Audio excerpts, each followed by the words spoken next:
Passar a palavra ao Marcos, que deve ser bastante interessante do ponto de vista da interpretação que cada um vai ter.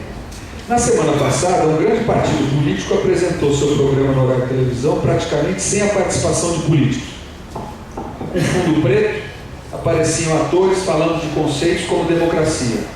Os senhores acham que, após as manifestações de junho, os políticos ficaram com medo de se expor e serem rejeitados? Na sua opinião, como o político deve se apresentar aos eleitores dentro dessa nova conjuntura? Com a palavra, Marcos Lisboa. Em primeiro lugar, obrigado pelo convite, é um prazer ter com vocês. Eu vou essencialmente fazer um breve sumário de um trabalho recente que eu escrevi com um gênero atípico. Por acaso, antes das manifestações, mas por acaso toca em diversos aspectos de uma interpretação que a gente propõe um pouco na características da política e da economia do Brasil. E os economistas usam o termo de busca por renda, o rent seeking, para usualmente denominar um processo muito específico em que grupos organizados procuram se aproximar do aparelho do Estado para conseguir algum tipo de benefício ou privilégio, uma concessão, algum valor. Em geral, isso é associado a mecanismos obscuros, há uma vasta literatura americana sobre isso. A gente utiliza o termo rent seeking para caracterizar o Brasil, mas com um sentido diferente. E a gente chama isso de uma busca por renda institucionalizada. Ao contrário da maioria dos países, essa busca por renda, pequenos privilégios, concessões, no Brasil não é obscura, não é objeto de acanhamento, é objeto da boa política pública. É percebido como boa política pública. Certamente desde Vargas, que a ideia de um Estado grande, que lidera o crescimento econômico, que escolhe vencedores, que coordena decisões privadas de investimento, que diz quem ganha e quem não ganha, quem paga e quem não paga, é a norma do nosso país. Foi com Vargas assim, foi com Juscelino, foi com os militares. Com idas e vindas, crises e momentos bons, essa característica do desenvolvimento brasileiro permeia tanto a política quanto a economia. Ela tende a ser autoritária na política, ela escolhe vencedores, ela diz quem participa, ela diz quem determina, quem está excluído, e ela faz o mesmo na economia. Esse projeto teve muita força, sobretudo os governos autoritários, seja Vargas, do primeiro Vargas, seja os militares, sobretudo os governos Geisel, com o segundo PRD. Ela teve mais dificuldade nos momentos democráticos. Nos momentos democráticos, como na República pós-45, ou mais recentemente, a participação e a pressão da sociedade, que pode vir de manifestar com mais liberdade, pede a expansão dos privilégios e benefícios. Pede o que a gente chama no artigo a democratização dos privilégios. Se há privilégios, que tenhamos todos, sejam de todos nós. Foi assim nos anos 50, com manifestações crescentes, demandas crescentes. Tem sido assim desde o fim da década de 80. A Constituinte é um reflexo disso. E crescentemente, ao longo dos anos, a sociedade assistiu à expansão dessa concessão de privilégios, de benefícios, para grupos grandes e grupos pequenos,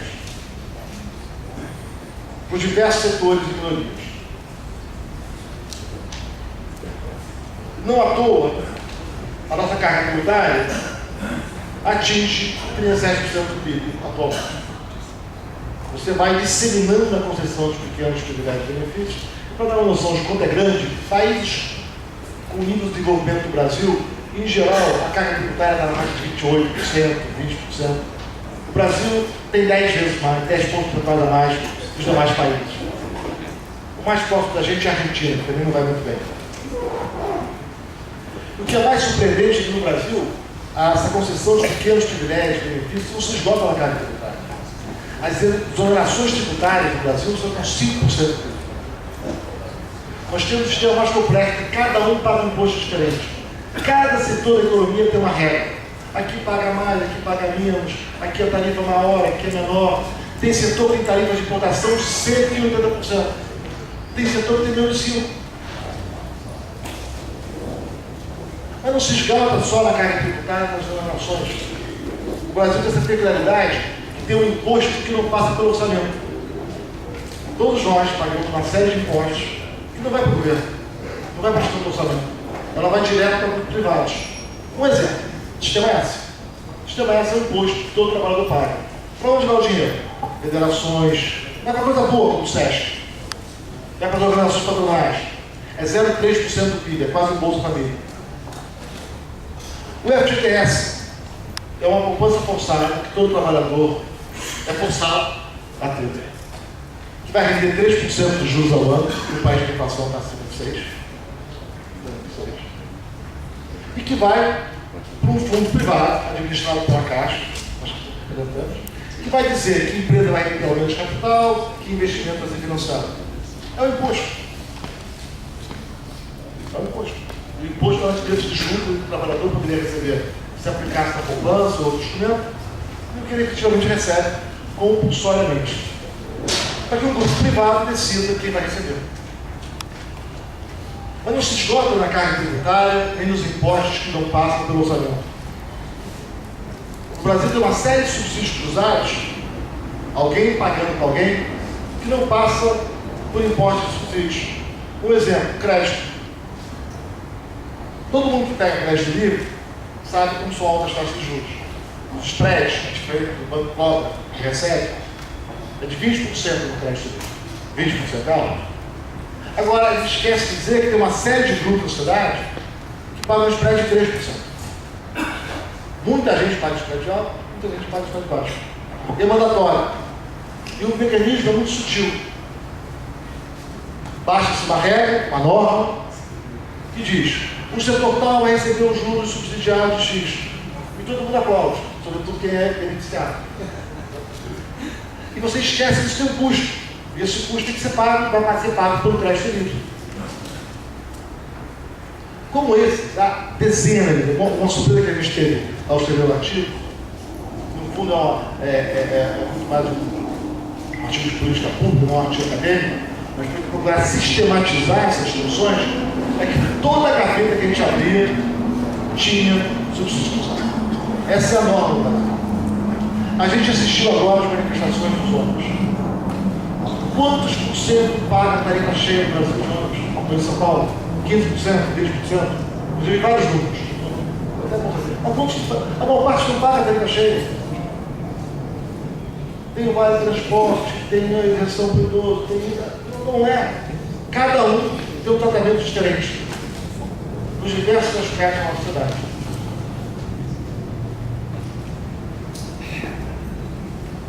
Eu confesso que eu prefiro o privilégio democratizado do que um dos termos estratégicos.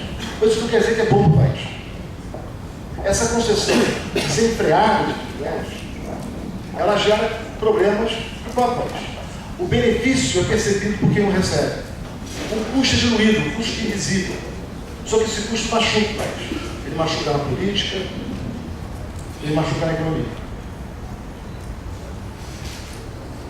O Brasil teve dois surtos de movimentos liberalizantes. O primeiro foi depois da grave crise dos anos 60.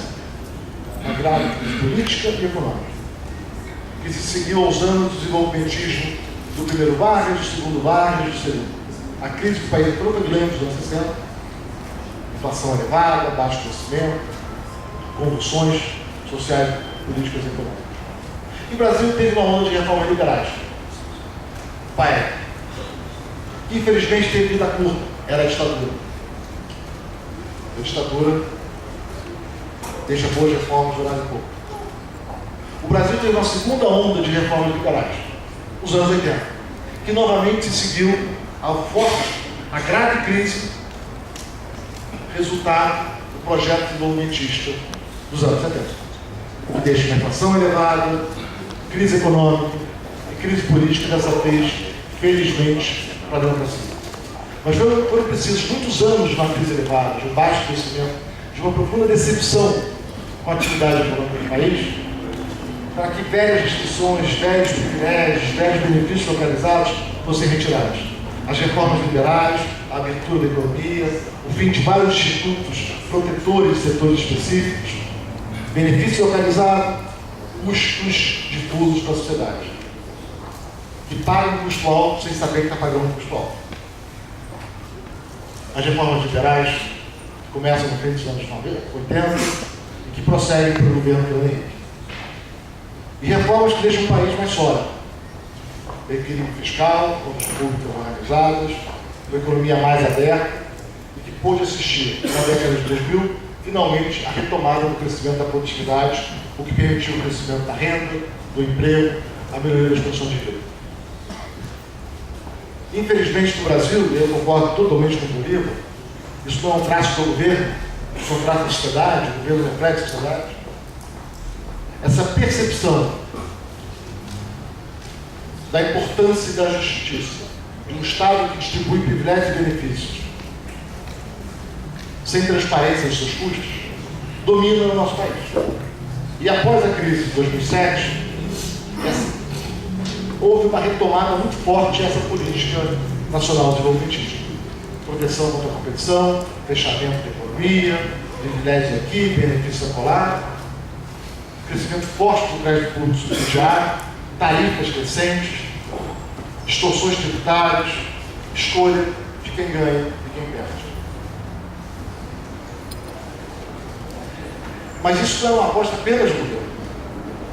Isso foi defendido pelas lideranças empresariais, da política, por vários setores da nossa sociedade. Há um país que acredita nesse projeto e que achava que uma macro simples, um câmbio para cima, juros para baixo, e um Estado que liderasse o crescimento, escolhendo vencedores, provendo estímulos, concedendo privilégios, ia levar ao crescimento econômico. Ia levar a uma retomada do desenvolvimento mais forte. Me parece, tenho a impressão que houve uma frustração com esse projeto. Não veio o que prometia, e a produtividade que crescia até a crise, desde então parou de crescer. Desde 2009 para cá, a produtividade anda de lado. E uma produtividade que anda de lado, o crescimento vem de lado, vai ser bastante. O país cresce acima do crescimento da população quando cresce a produtividade. Assim que vem o crescimento real. Alguns setores tiveram um ótimo desempenho na década passada, como o agronegócio. Boa parte não teve. E a produtividade foi de lado. E o resultado é um crescimento que vem decepcionando. O pior, essas distorções, elas significam um menor crescimento da produtividade por muito tempo. Quer dizer, não é apenas tirar dinheiro de um e dar para outro. Isso cria distorções na atividade econômica. Isso reduz a produtividade. O jornalista comentando no nosso artigo chamou da economia da meia entrada. Porque mais uma dessas distorções que está criando, né? Um paga inteiro, outro paga inteiro, cada um paga um preço diferente. Mas isso piora a atividade econômica. Isso torna o país mais pobre do que precisava ser, do que precisaria ser. E o pior é que essa introdução de distorções, de benefícios, de pequenos privilégios, cria grupo de interesse. Uma vez que você introduziu a distorção, é muito difícil retirar. Como foi difícil retirar a terminar com o IAA, Instituto Açúcar do Álcool, Instituto Brasileiro do Café. Vamos fazer uma indústria naval, com proteção, impostos, protege, quem compra navio paga mais caro. Se não dá certo, a indústria não fica competitiva, como retirar? E os empregos? O exemplo mais sintomático, a Zona Franca de Manaus. Os militares queriam ocupar o norte da Amazônia, levaram pessoas, grandes migrações, uma série de privilégios e benefícios para durar alguns anos. E depois terminar porque a Zona Franca se tornaria autossustentável. Má notícia, não se tornou. Aí renova uma vez, renova a segunda. E agora o que faz? Todo o dinheiro que está lá, todo o capital, todas as pessoas estariam produzindo muito mais riqueza, renda, bem-estar, se estivessem em outro lugar, fazendo outras coisas. O país estaria mais rico, ela estaria melhor. Mas agora o que faz? A Zona Franca lá existe. Como é que faz a transição? Ninguém sabe. Talvez todos nós tenhamos que nos conformar de, pelo resto das nossas vidas, trabalhar alguns dias a mais por ano para sustentar as montanhas de Manaus. Não tem jeito. Ela precisa dessa ajuda porque ela não sobrevive. E como é que desarma uma cidade construída no meio da floresta? E não deixa nas maiores dificuldades para reclamar tributário. Você criou um nó difícil de atacar. Então, essa concessão de pequenos privilégios, benefícios, a tomada de 3 pontos, só tem cá, isso vai gerando distorções e piora a produtividade da economia. Eu todo mundo fala das importações, verdade? A gente importa 15% de bens de consumo. 12% é petróleo. O resto é máquinas e insumos. Insumos para a produção. Máquina mais eficiente significa maior produtividade. Então, eu produzo algum bem, eu quero uma tarifa alta para o bem competidor. Mas é para o meu insumo. Se a tarifa da máquina que eu utilizo ficar cara, eu fico menos produtivo. O país menos produtivo é um país menos rico. No caso do Brasil, é um eufemismo de uma situação frustrante. Não tem um cenário muito ruim. Não me entenda mal. Não é isso que eu estou dizendo. Para quem, da minha geração, já viveu a inflação de vários dígitos ao mês, 2 dígitos ao mês, já pegou recessão. Eu cresci nos anos 80, né? Adolescente nos anos 80, jovem adulto nos anos 80. Não é isso. Mas é uma economia, em termos de usado, é medíocre. Uma economia que cresce pouco, uma economia repleta de distorções, um ambiente regulatório para o investimento privado difícil, incerto, decisões autocráticas e um processo com falta de transparência e clareza, um processo opaco. Todo mundo vê o benefício que ganha, o privilégio que recebe, mas a sociedade não tem consciência do custo que ela paga por esses benefícios. A democratização do privilégio é melhor que o privilégio concentrado. Mas o ideal mesmo era uma sociedade meritocrática. Regras iguais, proteção a grupos específicos, com transparência, com escolhas conscientes. Costumo dizer, os melhores programas que tem proteção, exposição de privilégios, a meu ver, é o Bolsa Família. Ele é transparente, ele é claro, ele é focado. Ele gera uma bela polêmica, tem pessoas contra, eu defendo, acho que o programa é belíssimo, mas ele é transparente, ele é claro, a gente sabe quanto custa, quem recebe. Pode se debater. Bolsa Família é 0,5% do PIB.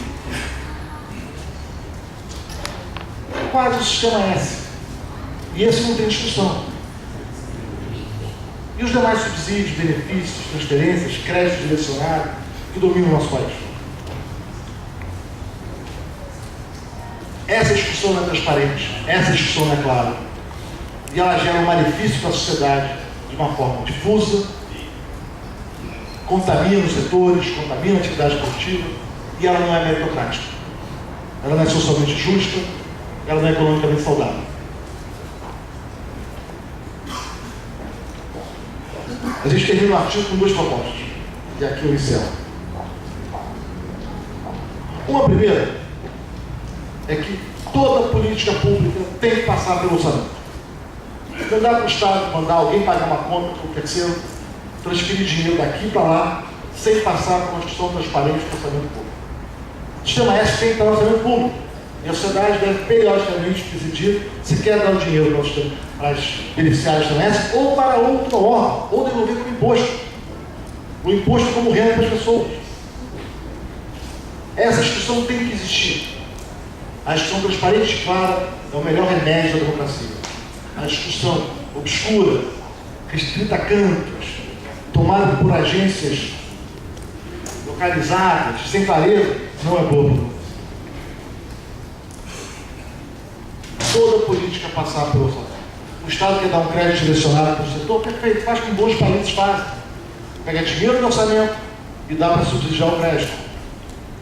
Aí tem que criar tributo. Aí tributo, quer tributar o crédito livre? Tributo o crédito livre.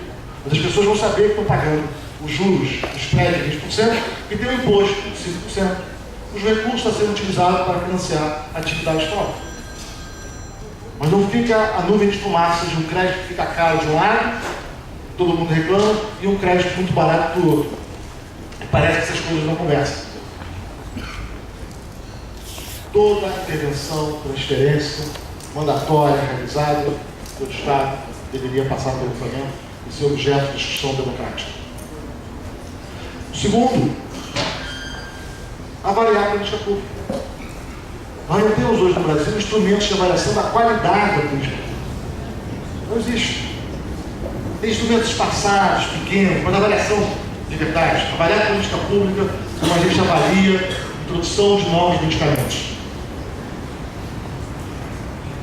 A política pública merece seriedade porque nós tratamos de novos medicamentos. Tem agência independente. Quer fazer uma política pública? Ótimo. Quero fazer um programa de retenção do aluno na escola, de melhorar a alfabetização. Perfeito. Uma agência independente. Registra-se lá. Essa política tem como objetivo A, B e C, estará tanto. Espera os tais resultados. E essa agência, periodicamente, avalia a política. E ela publica os resultados. E ela compara as políticas. Tem política de alfabetização em várias cidades. E o Brasil tem experiências extremamente bem-sucedidas. Vou dar um exemplo. A gente, em geral, fala, reclama do nosso país, mas tem muita coisa bem-sucedida no Brasil, que tem muita experimentação. Sobral conseguiu fazer uma política educacional muito bem-sucedida de alfabetização. Iguaçu tem várias experiências localizadas bem-sucedidas. Uma agência que avalie as políticas, que compare, que faça experimentos controlados, que use as melhores técnicas estatísticas para conhecer o que funciona, o que não funciona, a política que dá certo expandir, ampliá-la, reforçá-la, reduzir os insucessos, analisar os efeitos colaterais das políticas. Porque política tem efeito colateral. Ela pode gerar um benefício aqui e um benefício acolá. E uma agência independente que ajude. Que a sociedade possa, de forma transparente, com clareza, escolher os rumos da política pública. Existem experiências dessas no mundo. Países anglo-saxões, em geral, têm esse tipo de instituição. Estados Unidos tem, Inglaterra, Austrália, Nova Zelândia. Em alguns lugares funciona melhor, no caso da Austrália, que é a Political Commission, e outros nem tanto. Não é simples, não é fácil. A avaliação é dura. O resultado nem sempre é quadrado. A avaliação é dura, é difícil. A avaliação significa se defrontar o ocorrido com o esperado. E por isso precisa ser uma agência independente. Uma época eu cheguei a sonhar que o IPEA do Rio de Janeiro poderia ser essa agência. O IPEA fazia avaliação de política pública social com muita competência e muito talento. Era outra época. Mas que com transparência, com clareza, com conhecimento dos custos e benefícios, de forma realmente democrática, o resgate da política. O viola do Brasil é um enriquecimento dessa realidade. É sempre a concessão de um pequeno benefício. Não, o governo da polícia protegeu o quadro. Esse não é um jogo de soma zero. Tira daqui e dá para lá. Cada benefício para alguém é um custo pago para outro. Na hora que se protege a importação de máquinas e equipamentos para favorecer a indústria nacional, está se prejudicando quem compra máquinas e equipamentos da indústria nacional. E essa soma de pequenas distorções, opaca, confusa, centralizada, torna o cenário do país, de novo, não é catástrofe. Não quero nem usar esse termo, está longe disso. Então, infelizmente, um futuro um pouco medíocre, perspectiva não favorável de retomada dos velhos tempos, e uma dificuldade, tanto na política quanto na economia, de resgatar o projeto de um país moderno, um país meritocrático, um país à altura do seu potencial, porém, infelizmente, ainda refém do seu passado. Obrigado.